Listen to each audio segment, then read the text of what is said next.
കൊല്ലം ജില്ലയിൽ ഉള്ള ഒരു പ്രദേശമാണ് ഇത്.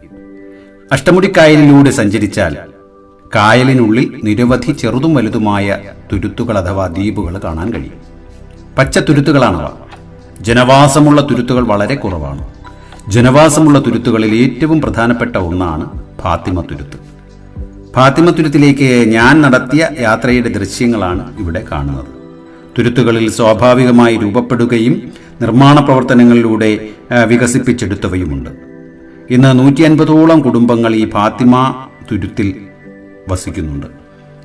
കൊല്ലം പട്ടണത്തിന് അടുത്തുള്ള മുക്കാട് എന്ന സ്ഥലത്ത് നിന്ന് കടത്തുവള്ളത്തിലോ ചെറു ബോട്ടിലോ കയറിയാൽ 1/2 കിലോമീറ്ററോളം അകലെ കാണുന്ന ഫാത്തിമ ദ്വീപിലെത്താം. ഈ ചെറു വള്ളങ്ങളെ തന്നെയാണ് അവിടെ താമസിക്കുന്നവർ പുറം ലോകത്തേക്ക് എത്താൻ ആശ്രയിക്കുന്നത്. എന്നാൽ അവരുടെ ഒറ്റപ്പെടലുകൾക്ക് വിരാമമാവുകയാണ്. ഈ തുരുത്തിലേക്കുള്ള വലിയൊരു പാലത്തിന്റെ പണി പൂർത്തിയായി വരികയാണ്. 2024 അവസാനത്തോടുകൂടി തന്നെ അതിലൂടെയുള്ള ഗതാഗതം സാധ്യമാകുമെന്ന് കരുതുന്നു. Saint George, saint Thomas, mini Fatima island ഇങ്ങനെ പല തുരുത്തുകൾ അങ്ങിങ്ങായി കായലിൽ ചിതറിക്കിടക്കുന്നുണ്ട്.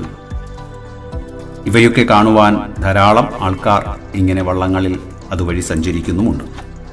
മറ്റുള്ളവർക്ക് വളരെ മനോഹരമായ കാഴ്ച അനുഭവമാണ് ഇതെന്നാലും ഈ തുരുത്തിൽ വസിക്കുന്നവരുടെ ജീവിതം മറ്റുള്ളവരെ പോലെ സുഖകരമല്ല എന്നതാണ് സത്യം.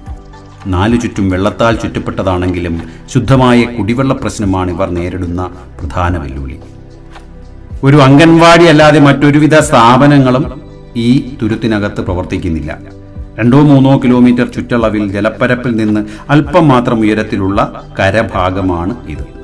തെങ്ങുകളും കണ്ടൽ ചെടികളും മറ്റ് ചില പാഴ്മരങ്ങളും കൊച്ചു കൊച്ചു വീടുകൾക്കിടയിൽ തല ഉയർത്തി നിൽക്കുന്ന കാഴ്ചയാണിവിടെ.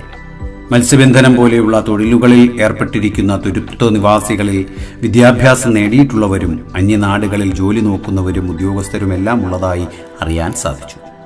ക്രൈസ്തവ സഭ ആരാധിക്കുന്ന ഫാത്തിമ മാതാവുമായി ബന്ധപ്പെട്ട ചില വിശ്വാസങ്ങളാണ് ഈ ദ്വീപിന് ആ പേര് വരാൻ കാരണമെന്ന് പ്രദേശവാസികളിൽ നിന്നും അറിയുവാനും കഴിഞ്ഞു.